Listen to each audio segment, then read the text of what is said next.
Fala galera, aqui é o professor Luiz, estamos iniciando aí a nossa quarta aula para o terceiro ano do ensino médio e o tema é a condição animal como parte inicial ao processo de compreensão sobre o ser humano.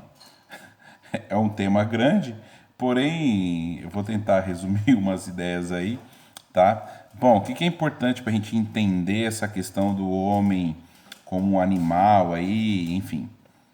Primeira parte é a gente entender o homem na sua concepção natural, né? O homem, na sua concepção natural, ele é dotado de um corpo, então ele tem toda a sua biologia estabelecida, tem hormônios, tem toda a sua condição como ser vivo, físico, e nós temos a nossa alma, né? Na visão antropológica aí, a alma que vai definir aí, que vai definir de forma distinta, né, quem somos e como vamos desenvolver tudo isso. O que é importante a gente saber de antemão? Discutir então a questão da alma, né? Para a gente entender quais são as concepções de almas que existem. Tá? O conceito alma, ele pode ser em latim considerado anima, pneuma em grego e psique em grego também. Psique é a mente humana, né? Então a nossa condição da nossa mente. Ânima, no sentido latino, aí tem a ideia do sopro divino, aquilo que dá movimento a esse corpo físico, né? E temos aí a pneuma, que é a ideia de ar, que tem uma ideia parecida aí com a ânima, né? Daí vem a palavra pneu, né? Que é um objeto cheio de ar, né? Pneumonia, né? Que é uma doença relacionada às vias respiratórias aí, associada ao ar, né? Bom, na concepção grega nós temos três tipos de alma, tá? Nós temos a alma vegetativa, a alma sensitiva e a alma intelectiva. A alma vegetativa, ela compete às condições que um ser vivo possui, que faz com que ele tenha a capacidade de nascer, se alimentar, reproduzir e morrer, né? Então, segundo a tradição grega, os seres que têm essa capacidade, só elas e mais nada, são seres vegetais. Por isso, vegetais, porque vem da alma vegetativa. Já a alma sensitiva, além dessas condições que o vegetal tem de nascer, crescer, se alimentar, reproduzir e morrer, nós temos aí a capacidade de ter sentidos, sentir o mundo. Segundo os gregos, os seres que têm essas duas capacidades aí, a vegetativa, né, introduzida dentro da sensitiva, são os animais, seres vivos, né, que são dotados de sentidos. E por último, nós temos aí a capacidade intelectiva, que vai além dessa capacidade vegetativa, né, que além de tudo isso, nascer, se alimentar, crescer, reproduzir, morrer e sentir o mundo, nós temos a capacidade de pensar o mundo. Esse é o ser humano. Por isso os gregos, né, vão colocar o ser humano como estando no topo da categoria das espécies, né? Ou seja, um homem que tem a condição inteligível de pensar esses seres vivos e esse mundo aqui na sua condição também animal, né? Que nós temos essa capacidade aí como os animais e as plantas, mas nós temos ainda a parte intelectiva. Segundo a tradição platônica, né, essa parte intelectiva seria imortal, né? Ou seja, a alma inteligível, ela seria imortal e é ela que vai dar a condição divina para nós de ser um sujeito pensante, sujeito racional. E a parte sensitiva e vegetativa, ela está associada à parte mortal física nossa, por isso que eu falei da questão do corpo biológico, e ela traz para a gente os impulsos das paixões, que são as nossas emoções, que a gente cria relacionado a esse corpo que a gente tem aqui, e as capacidades concupiscentes, que é de ter o desejo de reprodução, de alimentação e saciar os nossos desejos e até prazeres. Então, olha que interessante.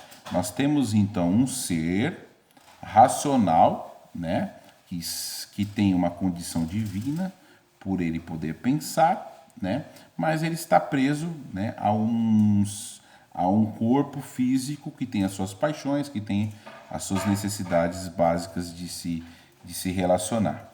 E aí é interessante o seguinte, que esse homem, corpo físico, que tem essa alma, que tem essa capacidade de pensar, ele não está sozinho no mundo, ele está ligado a um mundo, a uma realidade, né?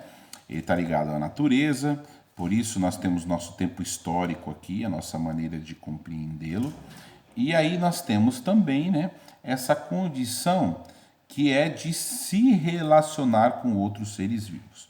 Isso se dá, segundo a tradição grega, segundo a visão do Aristóteles, ele fala que o homem é um animal político. Ele define o ser humano como um animal político. A nossa condição animal é de ser político. Em que aspecto?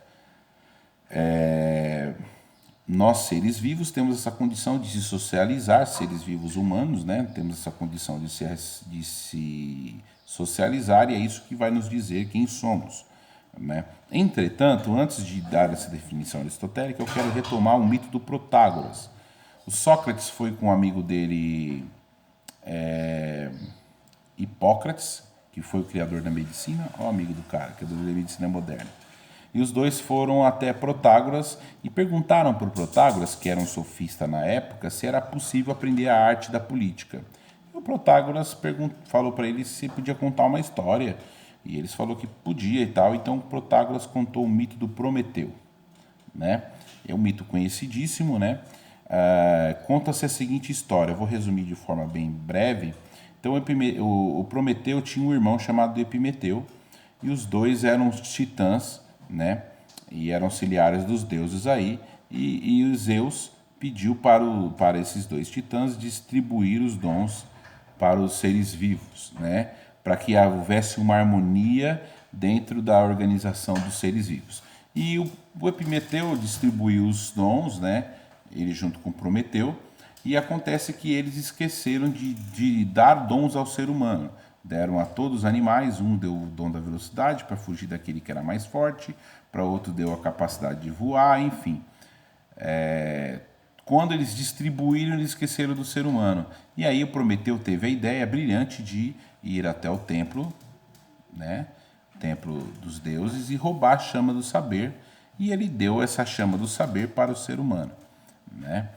E a partir desse momento, o ser humano passou a ser um sujeito que tinha capacidade de pensar sobre os intempéries da natureza, sobre as discussões que existiam, e a partir disso, esse ser humano conseguia conviver melhor em grupo e aprender a lidar com as diversidades do cotidiano a partir da sua racionalidade. O mito continua, conta a história da Pandora, que entregou a caixa da Pandora, que entregou a caixa para os seres humanos, que ela abriu. Os deuses deram essa caixa para ela, que ela amava os seres humanos, e ela abriu a caixa e daí, a partir da caixa, surgiu todos os problemas que o ser humano vai desenvolver, que é a questão das guerras, da fome, enfim. Não vou focar nessa parte, a minha parte é dizer o seguinte, que o ser humano, então, graças a essa visão né, cosmogônica aí, mitológica, que nós recebemos essa capacidade a partir do Prometeu divina de saber e conhecer o mundo tal, e a partir disso a gente teve a capacidade de se relacionar com outros seres vivos para poder lidar com as adversidades do cotidiano que nós não recebemos naturalmente aí na visão mitológica. Então nós ficamos frágeis demais e aprendemos a usar o conhecimento dado para nós para a gente poder lidar com essa fragilidade que nós temos no cotidiano. E uma delas é a capacidade de se socializar e criar sociedade, grupo. O Aristóteles vai dizer que a polis, ou a cidade, ela é, digamos assim, a personificação dessa natureza humana por excelência, que é a capacidade nossa de ser um animal político. Então, quando a gente olha para uma cidade, para uma polis, é a personificação da virtude, da areté mais elevada, que é a capacidade que nós temos de se socializar. Então, olha o que eu queria trazer para vocês hoje. Pensa assim, se o tema da aula é a condição animal como parte inicial do processo de compreensão sobre o homem, nós temos a seguinte ideia, que a nossa condição animal, ela está associada a nossas questões, como que eu vou dizer,